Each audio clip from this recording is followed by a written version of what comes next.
ഞങ്ങളും ക്രൂശിക്കപ്പെട്ട ക്രിസ്തുവിനെ പ്രസംഗിക്കുന്നു. ലൂക്കോസിൻ്റെ സുവിശേഷം 8-ാം അധ്യായത്തിൻ്റെ 9-ാം വാക്യം മുതൽ വായിക്കാം. അവൻ്റെ ശിഷ്യന്മാർ അവനോട് ഈ ഉപമയെന്ത് എന്ന് ചോദിച്ചതിന് അവൻ പറഞ്ഞത്, ദൈവരാജ്യത്തിൻ്റെ മർമ്മങ്ങളെ അറിവാൻ നിങ്ങൾക്ക് വരം ലഭിച്ചിരിക്കുന്നു. ശേഷമുള്ളവർക്കോ കണ്ടിട്ടും കാണാതിരിപ്പാനും കേട്ടിട്ടും ഗ്രഹിക്കാതിരിപ്പാനും ഉപമകളിലത്രേ. ഉപമയുടെ പൊരുളോ വിത്ത് ദൈവവചനം. വഴിയരികെയുള്ളവർ കേൾക്കുന്നവർ എങ്കിലും അവർ വിശ്വസിച്ച് രക്ഷിക്കപ്പെടാതിരിപ്പാൻ പിശാച് വന്ന് അവരുടെ ഹൃദയത്തിൽ നിന്ന് വചനം എടുത്തു കളയുന്നു. പാറമേലുള്ളവരോ കേൾക്കുമ്പോൾ വചനം സന്തോഷത്തോടെ കൈക്കൊള്ളുന്നവർ എങ്കിലും അവർക്ക് വേരില്ല. അവർ തൽക്കാലം വിശ്വസിക്കുകയും പരീക്ഷാ സമയത്ത് പിൻവാങ്ങിപ്പോകുകയും ചെയ്യുന്നു. മുള്ളിനിടയിൽ വീണതോ കേൾക്കുന്നവർ എങ്കിലും പോയി ചിന്തകളാലും ധനത്താലും സംസാരഭോഗങ്ങളാലും ഞെരുങ്ങി പൂർണ്ണമായി ഫലം കൊടുക്കാത്തവരത്രേ. ദൈവത്തിന് സ്തോത്രം. ഒരു മനുഷ്യൻ വിത്ത് വിതയ്ക്കാൻ പുറപ്പെട്ടു. കർത്താവ് പറഞ്ഞ ഉപമയാണ്. വിത്ത് വിതയ്ക്കാൻ പുറപ്പെട്ടു.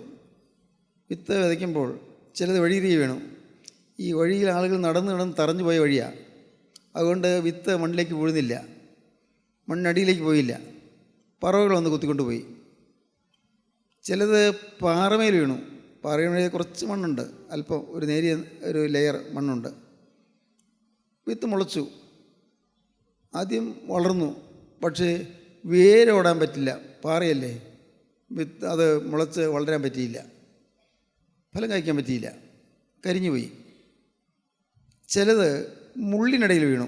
വിത്ത് വിതയ്ക്കുന്നതിന് വിതച്ചുകൊണ്ട് പോവുകയാണ്, മുള്ളിനിടയിൽ വീണു. മുള്ളിനിടയിൽ വീണപ്പോൾ വിത്ത് മുളച്ചു. പക്ഷേ ആ വിത്ത് മുളച്ചു വരുന്ന വിത്തിനെ ആ മുള്ള് ഞെരുക്കിക്കളഞ്ഞു. ചിലത് നല്ല നിലത്ത് വീണു. അത് 100 മേനി 60 മേനി 30 മേനി ആയിട്ട് വിളഞ്ഞു. ഇത് കർത്താവ് പറഞ്ഞൊരു ഉപമയാണ്. ശിഷ്യന്മാർക്ക് കർത്താവ് വ്യാഖ്യാനിച്ചു കൊടുത്തു എന്താണ് അതിൻ്റെ അർത്ഥമെന്ന്. അതിൽ മുള്ളിനിടയിൽ വീണ കാര്യം പറയുകയാണ്, കേൾക്കുന്നവരെങ്കിലും പോയി ചിന്തകളാലും ധനത്താലും സംസാരഭാവങ്ങളാലും ഞെരുങ്ങി പൂർണ്ണമായി ഫലം കൊടുക്കാത്തവരത്രേ. ഇംഗ്ലീഷ് ബൈബിളിൽ ആ വാക്യം ഇങ്ങനെ എടുക്കുന്നത്, the seed among the thorns represents those who listen and believe God's words but whose faith afterwards is choked out by worry and riches and the responsibilities and pleasures of life. കുറച്ച് വിശാലമായിട്ട് എഴുതിയിരിക്കുന്നത്. English ബൈബിളിൽ വിശാലമായിട്ട് കാണുന്നു. Living ബൈബിളിൽ എന്താ പറയുന്നത്, മുള്ളിനിടയിൽ വീണത് അത് ആഫ്റ്റർവേഴ്സ് ഈസ് ചോക്ക്ഡ് ഔട്ട്, അത് അങ്ങ് ഞെരിഞ്ഞു പോകുന്നു, അത് ശ്വാസം മുട്ടിപ്പോകുന്നു.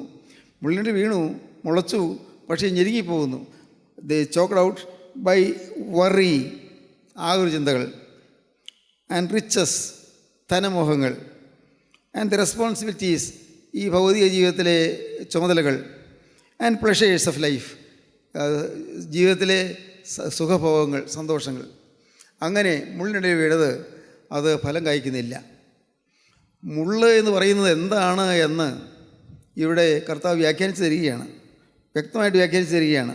മുള്ളെന്ന് പറയുന്നത്, ദൈവത്തിന് സ്തോത്രം, ഒന്ന് വറി. ഇന്ന് ഈ വറി എന്ന് പറയുന്ന, ചിന്താകുലം എന്ന് പറയുന്ന ആ ഒരു മുള്ള് അനേകം പേരെ കുഴക്കിക്കൊണ്ടിരിക്കുകയാണ്, വിഷമിച്ചുകൊണ്ടിരിക്കുകയാണ്. ചിന്താകുലം, നാളെ എന്ത്, നാളെ എങ്ങനെ, ഈ കാര്യത്തിൽ പര്യവസാനം എന്ത്. അനേകം വറീസ് ആൻഡ് കെയേഴ്സ് ജീവിതത്തെ വീർമുട്ടിച്ചുകൊണ്ടിരിക്കുകയാണ്.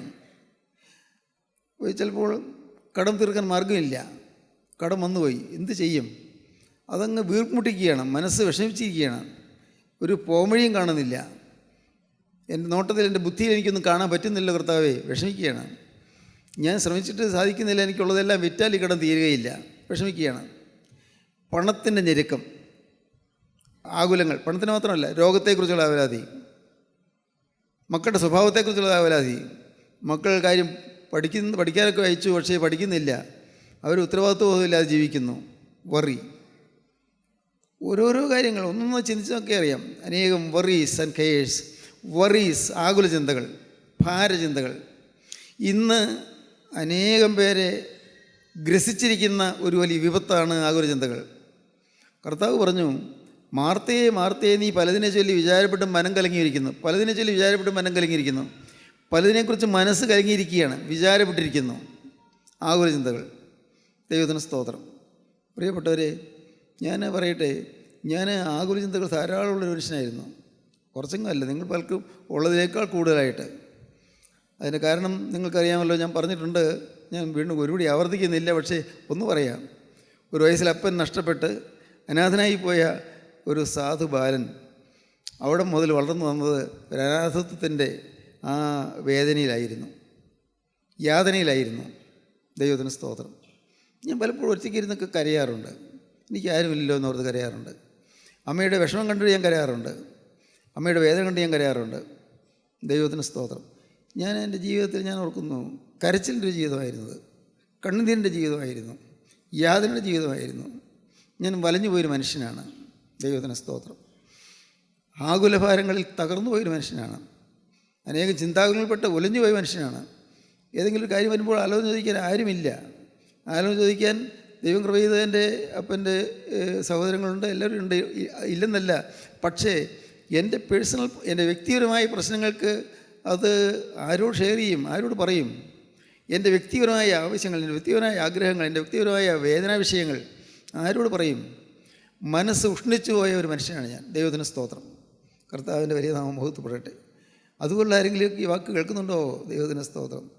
എന്നെപ്പോലെ ഭാരപ്പെട്ട ഒരു മനുഷ്യനുണ്ടോ സംശയം? ആകുലപ്പെട്ടൊരു മനുഷ്യനുണ്ടോ എന്ന് സംശയം? കർത്താവിന് സ്തോത്രം. എന്നും ഞാൻ കരഞ്ഞുകൊണ്ടാണ് രാവിലെ എഴുന്നേൽക്കുന്നത്, എന്നും കരഞ്ഞുകൊണ്ടാണ് ഉറങ്ങുന്നത്. ദൈവവിശ്വാസമുണ്ട്, പ്രാർത്ഥിക്കുന്നുണ്ട്, പള്ളിയിൽ പോകുന്നുണ്ട്, 2 നേരം നമസ്കാരമുണ്ട്, എല്ലാം ചിട്ടപ്പെട്ട് തന്നെയാണ്. നോമ്പുകളെല്ലാം നോക്കും, വളരെ ചെടിങ്ങ് ബുധനും വെള്ളിയും കൂടെ നോക്കും, ബുധൻ വെള്ളി നോമ്പുകൾ നോക്കും. അത്ര ചിട്ടയായിരുന്നു. ദൈവത്തിന് സ്തോത്രം. മരണ പെരുന്നാളെല്ലാം വളരെ നിഷ്ഠയായിട്ട് നടത്തിയിരുന്നു. എന്നാൽ ആകുലം മാറുന്നില്ല, ഭാരം മാറുന്നില്ല, ചിന്താകുലം മാറുന്നില്ല, ചിന്താക്കുഴപ്പം മാറുന്നില്ല. മനസ്സെന്നും കൺഫ്യൂസ്ഡായിരുന്നു, മനസ്സെന്നും അങ്ങ് ചിന്താകുലപ്പെട്ടിരിക്കുകയായിരുന്നു, അങ്ങ് വലഞ്ഞിരിക്കുകയായിരുന്നു. ദൈവത്തിന് സ്തോത്രം. ദൈവത്തിന് സ്തോത്രം. എന്നാൽ ഈ ചിന്താകുലങ്ങളെല്ലാം മാറി, പെട്ടെന്ന് മാറി. ഒരു ദിവസം കൊണ്ട് മാറിയെന്ന് എനിക്ക് തോന്നുന്നു.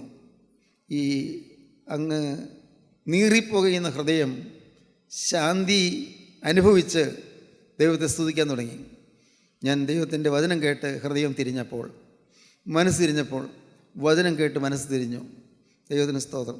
എനിക്ക് കിട്ടിയൊരു വലിയ ഭാഗ്യമായിരുന്നത്. അത്ഭുതത്തോടെ ഓർക്കുന്നു. ദൈവത്തിന് സ്തോത്രം. എന്തൊരു സൗഭാഗ്യകാലമായിരുന്നത്. യേശുക്രിസ്തു എൻ്റെ ഉള്ളത്തിലേക്ക് കടന്നു വന്നു. എനിക്ക് സമാധാനമായി, എൻ്റെ പ്രശ്നങ്ങൾക്ക് പരിഹാരമായി. എനിക്ക് അപ്പനുണ്ട് എന്ന ഓർമ്മ വന്നു. അപ്പനുണ്ട്. ഞാൻ അപ്പനില്ലാത്ത മോനല്ല. എനിക്ക് അപ്പനുണ്ട്. എൻ്റെ അപ്പൻ സ്വർഗത്തിലാണ്. എൻ്റെ ഓരോ സെക്കൻഡും അപ്പൻ അറിയുന്നു. എൻ്റെ ഓരോ നിമിഷവും ഈ അപ്പൻ കാണുന്നു. എന്നെ സ്നേഹിക്കുന്നൊരപ്പൻ. ദൈവത്തിന് സ്തോത്രം. ദൈവത്തിന് വലിയ നാമം മഹത്വപ്പെടട്ടെ. സ്വർഗസ്ഥനായ പിതാവ് എൻ്റെ ജീവിതത്തിലേക്ക് കടന്നു വന്നതോടുകൂടി സമാധാനമായി, സന്തോഷമായി. സ്തോത്രം. ദൈവത്തിന് സ്തോത്രം. ആകുലങ്ങൾ മാറാൻ തുടങ്ങി. ആകുലങ്ങൾ ഇല്ലഞ്ഞിട്ടല്ല, വിഷയങ്ങൾ പിന്നെ ആകുലങ്ങളൊക്കെ ഉണ്ട്, വിഷയങ്ങളുണ്ട്, ആവശ്യങ്ങളുണ്ട്. പക്ഷേ ആകുലങ്ങൾ മാറാൻ തുടങ്ങി. അപ്പോഴാണ് ഒരു ദിവസം ഞാൻ വേദപുസ്തകം വായിച്ചു പോയപ്പോൾ കണ്ടത്. എന്നും വായിക്കാറുണ്ട്. അവൻ നിൻ്റെ ഹൃദയത്തിലെ ആഗ്രഹങ്ങളെ നിനക്ക് തരുമെന്ന്. അത് എൻ്റെ കണ്ണിലുടക്കി ആ വാക്യം. അവൻ നിൻ്റെ ഹൃദയത്തിലെ ആഗ്രഹങ്ങളെ നിനക്ക് തരും. അപ്പോൾ എനിക്ക് ആഗ്രഹങ്ങളുണ്ട്, പല ആഗ്രഹങ്ങളുണ്ട്. പഠിക്കണം, ഉയരണം, ഇതൊക്കെ ആഗ്രഹങ്ങളുണ്ട്. പക്ഷേ ചാൻസസ് ഇല്ല, പഠിക്കാൻ പറ്റില്ല. 10ാം ക്ലാസ് കഴിഞ്ഞപ്പോൾ പഠിത്തം നിർത്തിപ്പോയി. പിന്നെ പഠിക്കാനുള്ള സാധ്യതയില്ല. ദൈവത്തിന് സ്തോത്രം. പ്രിയപ്പെട്ടവരെ, ഞാൻ ഈ വാക്യം വായിച്ചപ്പോൾ ഞാൻ ഓർത്തു, എനിക്ക് ഇത് നല്ല ആഗ്രഹമാണല്ലോ, എനിക്ക് പഠിക്കണമെന്നുള്ളത്. അത് തെറ്റില്ലാത്ത ആഗ്രഹമുള്ളൂ. എങ്ങനെ സാധിക്കും? അപ്പോൾ എനിക്ക് മനസ്സിലായി, സാധിക്കില്ല. പഠിത്തം തീർന്നു, എൻ്റെ ഭാവി തീർന്നു. എൻ്റെ ഭാവി ഒരു സാധു കർഷകനായിട്ട് അങ്ങനെ ജീവിച്ച് പോവുക, ഇതേ ഉള്ളൂ. അങ്ങനെ തീരുമാനമായി. പക്ഷേ എങ്കിൽ ഈ ആഗ്രഹം, കർത്താവിൻ്റെ വചനം എൻ്റെ ഹൃദയത്തിൽ കിടക്കുന്നു.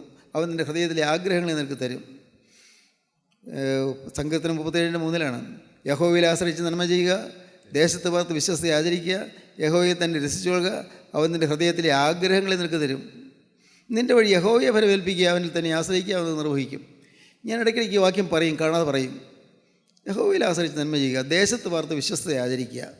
യഹോവയിൽ തന്നെ രസിച്ചു കൊള്ളുക, അവൻ നിൻ്റെ ഹൃദയത്തിലെ ആഗ്രഹങ്ങൾ നിനക്ക് തരും. നിൻ്റെ വഴി യഹോവയെ ഫലമേൽപ്പിക്കുക, അവനിൽ തന്നെ ആശ്രയിക്കുക, അവനത് നിർവഹിക്കും. ദൈവത്തിന് സ്തോത്രം. വചനം കയ്യിൽ കിട്ടി, പക്ഷേ ആ വചനം നിറവേറാൻ ഞാൻ എന്ത് ചെയ്യണം? എനിക്ക് മനസ്സിലായി, ഒന്നേ ഉള്ളൂ, ദൈവത്തിന് പ്രസാദകരമായ ജീവിതം നയിക്കണം. പാവം വരാൻ പാടില്ല, തെറ്റൊന്നും വരാൻ പാടില്ല. ഭാഗ്യവശാൽ 17-ാമത്തെ വയസ്സിൽ അങ്ങനെ ഒരു തീരുമാനത്തിലേക്ക് വന്നതുകൊണ്ട് ജീവിതം വഴിതെറ്റിപ്പോയില്ല. വേണമെങ്കിൽ പോകാമായിരുന്നു, വഴിതെറ്റിപ്പോയില്ല. ചീത്ത കൂട്ടുകാരുണ്ടായില്ല, ചീത്ത ബന്ധങ്ങളുണ്ടായില്ല, ചീത്ത ആലോചനകളുണ്ടായില്ല, ചീത്ത ഉപദേശങ്ങൾ കിട്ടില്ല. എല്ലാം വളരെ ശാന്തമായിട്ട് ജീവിതം അങ്ങനെ ഒഴുകിക്കൊണ്ടിരുന്നു. ദൈവത്തിന് സ്തോത്രം. നിങ്ങൾ ഈ വാക്കുകൾ കേൾക്കുമ്പോൾ നിങ്ങൾ ദൈവത്തോട് പറയണം, കർത്താവേ, നിൻ്റെ വചനമാണല്ലോ, നിൻ്റെ ഹൃദയത്തിലെ ആഗ്രഹങ്ങൾ നിനക്ക് തരുമെന്നുള്ളതിൻ്റെ വചനമാണല്ലോ. സാധ്യതയില്ലാത്തതാണ്, ഒരു സാധ്യതയുമില്ല, പക്ഷേ ഒരു ആഗ്രഹമുണ്ട്. കർത്താവേ, ഈ ആഗ്രഹം സാധിപ്പിച്ചു തരണം. സാധ്യതയില്ല, ഞാൻ ചിന്തിച്ചാൽ സാധ്യതയില്ല, ആഗ്രഹങ്ങൾ സാധിക്കാൻ സാധ്യതയില്ല. പക്ഷേ യേശുവേ, നിൻ്റെ വചനം പറയുന്നു, നിൻ്റെ ഹൃദയത്തിലെ ആഗ്രഹങ്ങൾ നിനക്ക് തരുമെന്ന്. ഞാൻ ആ വചനം മുറുകെ പിടിക്കുന്നു, ആ വചനം ഞാൻ മുറുകെ പിടിക്കുന്നു. സ്തോത്രം. പ്രിയപ്പെട്ടവരെ, നിങ്ങൾ നിങ്ങളുടെ വേദപുസ്തകത്തിൽ 37 സങ്കീർത്തനത്തിൽ കരം വെച്ചിട്ട് പറയണം, കർത്താവേ, ഞാൻ ഈ വചനം മുറുകെ പിടിക്കുകയാണ്. ഈ വചനം മുറുകെ പിടിച്ചുകൊണ്ട് ഞാൻ പറയുകയാണ്, നീ പറഞ്ഞല്ലോ ഹൃദയത്തിലെ ആഗ്രഹങ്ങൾ തരാമെന്ന്. എനിക്ക് ഇന്ന ആഗ്രഹങ്ങളുണ്ട്, നീ എനിക്ക് സാധിപ്പിച്ചു തരണം. ദൈവം, നീ വാക്ക് പറഞ്ഞാൽ മാറാത്തവനാണെന്ന് എനിക്കറിയാം, വാഗ്ദത്തങ്ങൾ വിശ്വസ്തനാണെന്ന് എനിക്കറിയാം. ഞാൻ ഈ ആഗ്രഹങ്ങൾ തിരുമുമ്പോൾ ഞാൻ വയ്ക്കുകയാണ്. ദൈവത്തിന് സ്തോത്രം. ദൈവത്തിന് വലിയ നാമം മഹത്വപ്പെടട്ടെ. ഒരു സാധ്യതയുമില്ലാതെ ഞാൻ പിന്നെയും പഠിക്കാൻ തുടങ്ങി. പഠിത്തം മുമ്പോട്ട് പോയി. അത്ഭുതങ്ങളുടെ അത്ഭുതം. ദൈവത്തിന് സ്തോത്രം. ഇനി ഞാൻ വിവരിക്കുന്നില്ല. കർത്താവിന് സ്തോത്രം. ഒന്നും ഞാൻ വിവരിക്കുന്നില്ല. പക്ഷേ എനിക്ക് എൻ്റെ ഹൃദയം നിറഞ്ഞ് ഞാൻ പറയട്ടെ, നന്ദിയോടെ പറയട്ടെ, സ്വർഗത്തിലെ ദൈവം ആഗ്രഹങ്ങളെല്ലാം സാധിപ്പിച്ചു തന്നു. ആഗ്രഹങ്ങളെല്ലാം, ഞാൻ ആഗ്രഹിക്കാത്തതും കൂടി സാധിപ്പിച്ചു തന്നു. ദൈവത്തിന് സ്തോത്രം. ഞാൻ കോളേജിൻ്റെ പ്രിൻസിപ്പലാകണമെന്ന് ഞാൻ വിചാരിച്ചതല്ല, ആഗ്രഹിച്ചതുമല്ല. കാരണം കോളേജിൻ്റെ അറ്റ്മോസ്ഫിയർ അവിടുത്തെ അന്തരീക്ഷം വളരെ മോശമാണ്. കോലഞ്ചേരി കോളേജ് എന്ന് പറഞ്ഞാൽ വലിയ സമരമുള്ള കോളേജ് എന്നാണ് പേര്. എന്നും വഴക്കും പിണക്കവും, പിള്ളേർ കമ്പിയോടി കൊണ്ടടിക്കുക, പട്ടിക കഷ്ണം കൊണ്ടടിക്കുക, ഇങ്ങനെ എത്ര ബഹളം പിടിച്ചത് ഞാൻ മുകളിൽ നിലയിൽ നിന്നുകൊണ്ട് കാണാറുണ്ട്. ഒരു പ്രിൻസിപ്പലാകുക എന്നുള്ളത് ഞാൻ ചിന്തിച്ചിട്ടേ ഇല്ല. ദൈവത്തിന് സ്തോത്രം. പക്ഷേ വലിയൊരു അത്ഭുതം. ദൈവത്തിന് സ്തോത്രം. എനിക്ക് 1975 ഞാൻ ഏറ്റവും ബഹുമാനിക്കുന്ന എൻ്റെ ഞാൻ ഭൂമിയിൽ കണ്ടിട്ടുള്ളതിലേക്ക് വിശുദ്ധനായ ദൈവപുരുഷൻ പപ്പ കോളേജിൽ വന്ന് എൻ്റെ കസേരയിലിരുന്നു. അന്ന് ദൈവത്തിന് ആത്മാവ് പറഞ്ഞു, 75-ലാണ്, ആത്മാവ് പറഞ്ഞു, നിനക്ക് നേരെ എതിരെയുള്ള മുറിയിൽ പോയി ഇരിക്കണ്ടേ എന്ന്. നേരെ എതിരെയുള്ള മുറി എന്ന് പറയുന്നത് പ്രിൻസിപ്പൽസ് റൂമാണ്. ഞാൻ കേട്ടു. ഞാൻ അതിൽ പ്രത്യേകിച്ചൊന്നും ചിന്തിച്ചില്ല. കാരണം എനിക്ക് എൻ്റെ ഉള്ളിൽ ആഗ്രഹമില്ല അതിന് പ്രിൻസിപ്പലാകണമെന്ന്. ദൈവത്തിന് സ്തോത്രം. 1975 തന്ന വാഗ്ദത്തം 95 മാനേജ്മെൻ്റ് എന്നെ വിളിച്ചു. എന്നോട് പറഞ്ഞു, ഞാനൊരു കാര്യം ചെയ്യണം, നീ അടുത്ത ഏപ്രിൽ 1-ാം തീയതി പ്രിൻസിപ്പലായിട്ട് ചാർജ് എടുക്കണം. അന്നേരം ഞാൻ സമ്മതിച്ചില്ല. ഞാൻ പറഞ്ഞു, ഞാൻ എൻ്റെ ചിലരോടൊക്കെ ഒന്ന് ചോദിക്കട്ടെ, ഞാൻ പ്രാർത്ഥിക്കട്ടെ, ഒരുങ്ങട്ടെ എന്ന് പറഞ്ഞു. ദൈവമക്കൾ പലരും ഉണ്ടായിരുന്നു.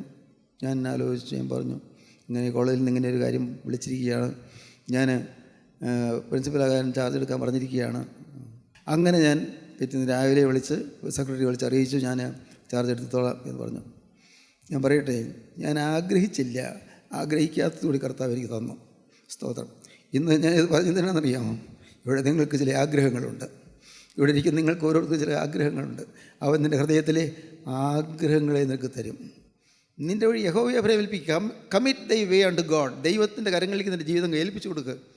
കമ്മിറ്റ് ദൈ വേ, നിൻ്റെ വഴി ദൈവത്തിന് കമ്മിറ്റ് ചെയ്ത് കൊടുക്കുക. കമ്മിറ്റ് ദൈ വേ അണ്ട് ഗോഡ്, ഹി വിൽ സസ്റ്റെയിൻ ദീ. നിൻ്റെ വഴി യഹോവയെ പരിവേൽപ്പിക്കുക. എന്തെല്ലാം അസാധ്യമെന്ന് തോന്നുന്ന കാര്യങ്ങൾ നിങ്ങളിപ്പോൾ ആഗ്രഹിക്കുന്നുണ്ടോ, നല്ല ആഗ്രഹങ്ങളൊക്കെയും കർത്താവ് നിവർത്തിച്ചു തരും. വിശ്വസിക്കുക. വിശ്വസിച്ചുകൊണ്ട് ദൈവത്തോട് പ്രാർത്ഥിക്കുക. നല്ല നല്ല ആഗ്രഹങ്ങൾ. ദൈവത്തിന് സ്തോത്രം. നല്ല ആഗ്രഹങ്ങൾ, ശുഭകരമായ ആഗ്രഹങ്ങൾ. തെറ്റായ കാര്യങ്ങൾ ആഗ്രഹിക്കരുത്, അശുദ്ധമായ കാര്യങ്ങൾ ആഗ്രഹിക്കരുത്. ശുദ്ധമായ ആഗ്രഹങ്ങൾ നിങ്ങൾ ദൈവത്തിലേക്ക് കാണാം. ദൈവത്തിൻ്റെ കരം വന്ന് നിങ്ങളെ തലോടുന്നതും നിങ്ങളെ പിടിച്ച് ഉയർത്തുന്നതും നിങ്ങളെ ഉദ്ധരിച്ച് നിങ്ങളെ ഉയർത്തി അനുഗ്രഹിക്കും നിങ്ങൾക്ക് തന്നെ അനുഭവിക്കാൻ കഴിയും. അപ്പോൾ നിങ്ങൾ ഓർക്കും, ശരി ദൈവമേ, നീ ഹൃദയത്തിലെ ആഗ്രഹങ്ങൾ തരുമല്ലോ. എനിക്ക് കിട്ടിയ ഈ ഭാഗ്യാനുഭവം ഞാൻ നിങ്ങളോട് പങ്കുവയ്ക്കുന്നത് എന്തിനാണെന്നറിയാമോ? നിങ്ങളും പ്രാർത്ഥിക്കാനാണ്, നിങ്ങളും ആഗ്രഹിക്കാനാണ്. നല്ല ആഗ്രഹങ്ങൾ ദൈവത്തിലേക്ക് കൊണ്ടുവരണം. ദൈവത്തിന് സ്തോത്രം. എത്ര ഭയാനകമായ കടബാധ്യതയാണെങ്കിലും ശരി, നിങ്ങൾ പറയണം, കർത്താവേ ഇത്രയും വലിയ കടം വന്ന് കയറിയല്ലോ. ഒരുപക്ഷെ എൻ്റെ ശ്രദ്ധക്കുറവുണ്ടായിരിക്കാം, എൻ്റെ സൂക്ഷ്മതക്കുറവുണ്ടായിരിക്കാം, ഞാൻ ആലോചനയില്ലാതെ ചെയ്തുകൊണ്ടായിരിക്കാം. പക്ഷേ എന്നാലും എനിക്ക് കടം വന്ന് കൂടിപ്പോയല്ലോ കർത്താവ്, എന്താ ചെയ്യുക? പൈസയ്ക്ക് വേറെ വരുമാനമില്ലല്ലോ, വേറെ മാർഗ്ഗമില്ലല്ലോ. ഇനി ഉള്ളതെല്ലാം വിറ്റ് കളഞ്ഞാലും കടം തീരുകയില്ല. എന്താ കർത്താവ്, എന്താ വേണ്ടത്? ഞാൻ എൻ്റെ ജീവിതം നിനക്ക് സമർപ്പിച്ചതല്ലേ, ഞാൻ നിൻ്റെ ദാസനല്ലേ, ഞാൻ നിൻ്റെ മകളല്ലേ കർത്താവേ, ഞാൻ എൻ്റെ ജീവിതം നിൻ്റെ കരങ്ങളിലേക്ക് തന്നതല്ലേ കർത്താവേ. നീ മനസ്സറിഞ്ഞ് നിൻ്റെ ഈ ദാസനോട്, നിൻ്റെ ഈ മകനോട്, നിൻ്റെ ഈ മകളോട് നീ മനസ്സലിഞ്ഞ് എൻ്റെ ആ കടത്തിന്മേൽ നിൻ്റെ കരമൊന്ന് വയ്ക്കണം. ഹല്ലേലൂയ. ദൈവത്തിന് സ്തോത്രം. കാണാം കർത്താവ് തൊടുന്നത്, കർത്താവ് അത്ഭുതമായി പ്രവർത്തിക്കുന്ന നിങ്ങൾക്ക് കാണാം. ദൈവത്തിന് സ്തോത്രം. നിങ്ങൾ വിശ്വസിക്കുക പ്രിയപ്പെട്ടവരെ, ദൈവം ജീവിക്കുന്ന ദൈവമാണ്, ദൈവം സ്നേഹിക്കുന്ന ദൈവമാണ്, ദൈവം നിങ്ങളുടെ കാര്യങ്ങൾ അറിയുന്ന ദൈവമാണ്. നിങ്ങൾ മരത്തെയും കല്ലിനെയും ഒന്നല്ല സേവിക്കുന്നത്, വിഗ്രഹങ്ങളെയല്ല നിങ്ങൾ സേവിക്കുന്നത്. നിങ്ങൾ സേവിക്കുന്ന ജീവനുള്ള ക്രിസ്തുവിനെയാണ്. ജീവനുള്ള ക്രിസ്തു, അവനാണ് നിങ്ങളുടെ എഴുത്തോന്ന് നിന്നോട് പറയുന്നത്. മോനെ, നിൻ്റെ ആഗ്രഹങ്ങൾ പറയുക, ഞാൻ ചെയ്തു തരാമെന്ന് പറയുന്നു. നിൻ്റെ ആഗ്രഹങ്ങൾ സാധിച്ചു തരാമെന്ന് പറയുന്നു. മോളെ, നിൻ്റെ ഹൃദയത്തിലെ വിഷാദം ഞാൻ മാറ്റി തരാമെന്ന് പറയുന്നു. നിൻ്റെ ജീവിതത്തിലെ ആകുലങ്ങൾ, മുള്ളുകളെല്ലാം ഞാൻ നീക്കി തരാമെന്ന് പറയുന്നു. ജീവിതത്തിലുള്ളതായ പ്രയാസങ്ങളെല്ലാം ഞാൻ നീക്കി തരാമെന്ന് പറയുന്നു. ഏതെല്ലാം കാര്യങ്ങൾ നീ മനസ്സ് വേദനിച്ചു കൊണ്ടിരിക്കുന്നുണ്ടോ അതിനെല്ലാം ഞാൻ പരിഹാരം തരാമെന്നാണ് യേശു പറയുന്നത്. ദൈവത്തിന് സ്തോത്രം. യേശു ക്രിസ്തു നിങ്ങളുടെ അരികത്ത് വന്ന് സംസാരിക്കുമ്പോൾ നിങ്ങൾ യേശുവിനെ ഏറ്റുവാങ്ങുക. കർത്താവേ, ഞാൻ എൻ്റെ ഹൃദയത്തിലേക്ക് തന്നെ ഞാൻ സ്വീകരിക്കുന്നു. അതാ, നീ എന്നെ വിട്ട് കടന്നു പോകല്ലേ, എൻ്റെ ഹൃദയത്തിൽ ഒന്ന് വാഴണമേ, ഈ ഹൃദയത്തിൽ വന്ന് വസിക്കണമേ, എൻ്റെ ഉള്ളിൽ വന്ന് വസിക്കണമേ. നിങ്ങൾ പ്രാർത്ഥിക്കണം പ്രിയപ്പെട്ടവരെ. അങ്ങനെ പ്രാർത്ഥിക്കുമ്പോൾ യേശു ക്രിസ്തുവിൻ്റെ അരികത്തേക്ക് വരികയും നിങ്ങൾക്ക് അത്ഭുതകരമായ ശാന്തി സമാധാനം തരികയും ചെയ്യും. ദൈവത്തിന് സ്തോത്രം. ഹൃദയത്തിലെ ആഗ്രഹങ്ങൾ നിങ്ങൾക്ക് തരും. ജീവിതത്തിൽ ഇന്ന് അനേകം ആകുലങ്ങൾ, വറീസ്, അനേകം ആകുലങ്ങൾ നിങ്ങൾ അലട്ടിക്കൊണ്ടിരിക്കുന്നു. ദൈവത്തിന് സ്തോത്രം. മാർത്തയെ നീ പലതിനെ ചൊല്ലി വിചാരപ്പെട്ട് മനം കലങ്ങിയിരിക്കുന്നു. പല കാര്യങ്ങളിൽ നിൻ്റെ മനസ്സ് കലങ്ങിയിരിക്കുകയാണ്. അനേകം കാര്യങ്ങൾ നിന്നെ അലട്ടുന്ന, അനേകം പ്രശ്നങ്ങൾ. വേദാനിയിലെ ചെറുഭവനത്തിൽ ആ വീട് അത് ആലോചിച്ച് നോക്കിയാൽ നല്ല ചിന്തിക്കാൻ പറ്റിയ കാര്യങ്ങളുണ്ട്. ആ വീട്ടിൽ ഏറെ നാളായി ആരും കയറി വരില്ലായിരുന്നു. ആ വീട്ടിൽ മാർത്തയുടെയും മറിയയുടെയും ലാസറിൻ്റെയും അപ്പൻ കുഷ്ഠരോഗിയായിരുന്നു. ശീമോൻ കുഷ്ഠരോഗിയായിരുന്നു. കുഷ്ഠരോഗിയുടെ വീട്, ആരും തിരിഞ്ഞു നോക്കില്ല.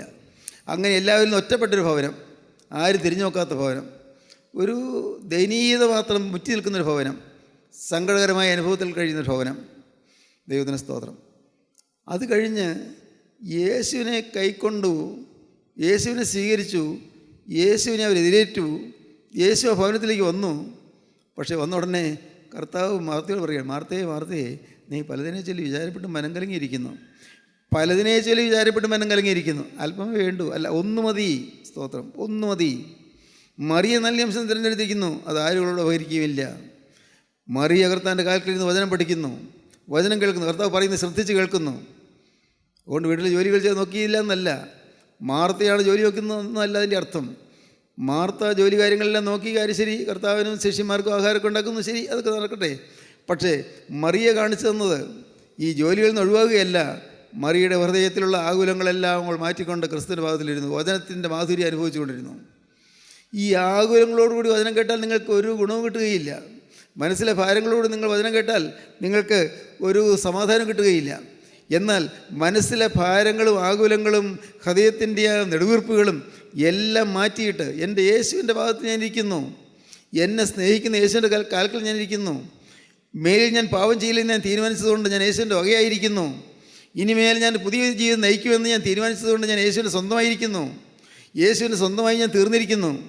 ഈ ഒരു ഉറപ്പ് നിങ്ങൾക്ക് കിട്ടിക്കൊണ്ട് നിങ്ങളുടെ ജീവിതം ക്രിസ്തുവിൻ്റെ വാദത്തിലിരിക്കുമ്പോൾ അപ്പോൾ ആകുലങ്ങളും ഭാരങ്ങളും ചിന്താക്കുഴപ്പങ്ങളും എല്ലാം മാറിപ്പോകും, എല്ലാം മാറും.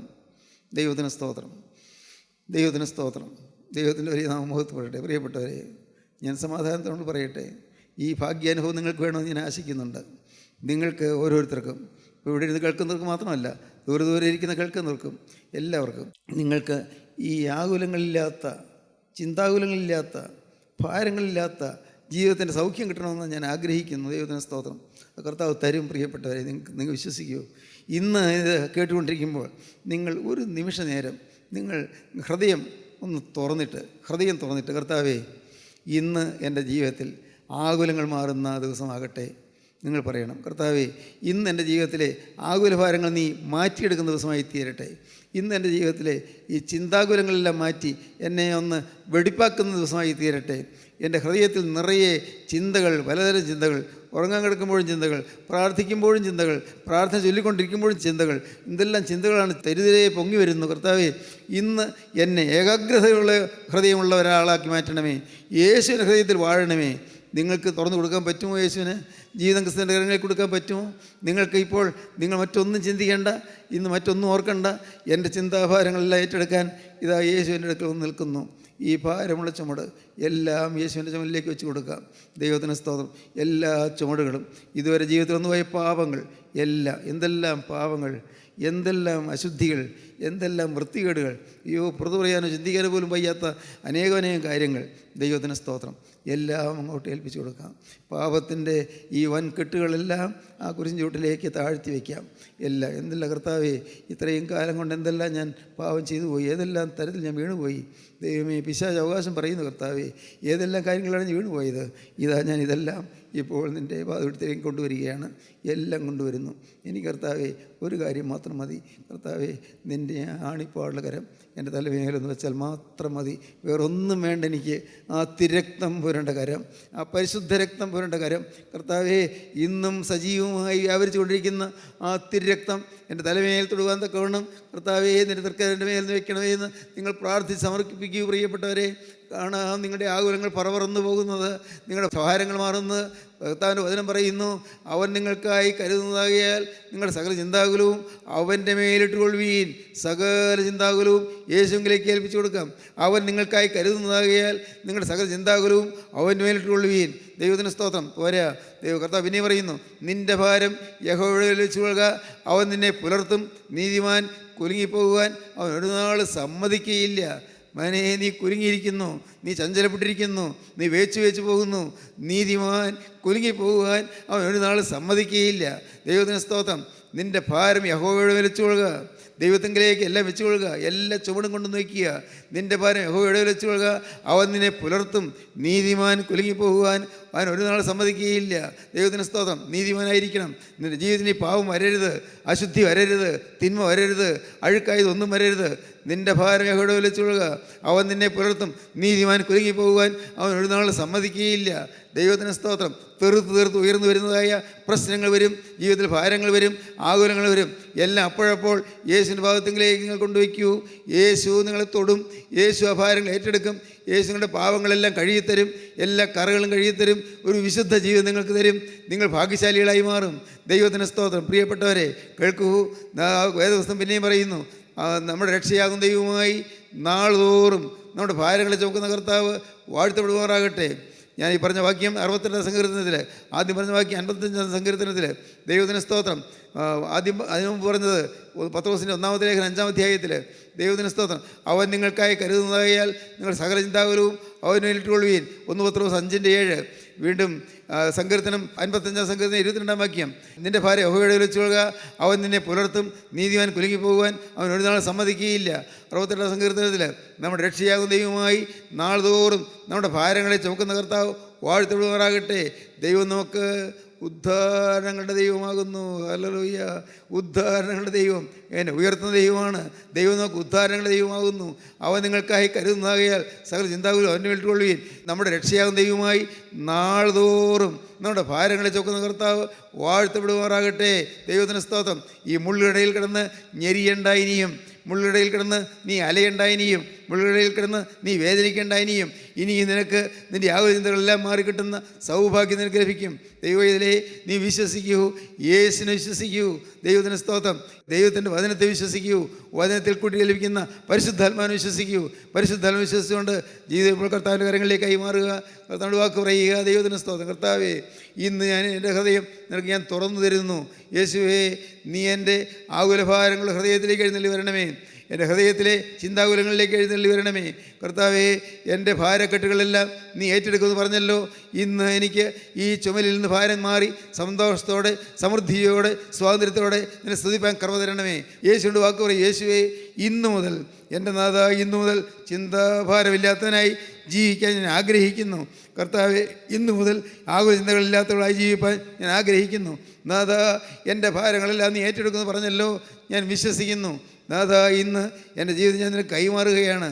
കർത്താവേ, ഇത്രയും കാലം ഞാൻ എൻ്റെ സ്വന്തമായി പിടിച്ചിരുന്ന ഈ നിസ്സാര ജീവിതം ഇപ്പോൾ നല്ലവനായ യേശുവിൻ്റെ, രക്ഷകനായ യേശുവിൻ്റെ, എനിക്ക് വേണ്ടി രക്തം ചിന്തിയ യേശുവിൻ്റെ കരങ്ങളിലേക്ക് ഇതാ ഞാൻ തരുന്നു. ആ തിരുരക്തമരുടെ കരങ്ങളിലേക്ക് എൻ്റെ ഭാവി ഞാൻ ഏൽപ്പിച്ചു തരുന്നു.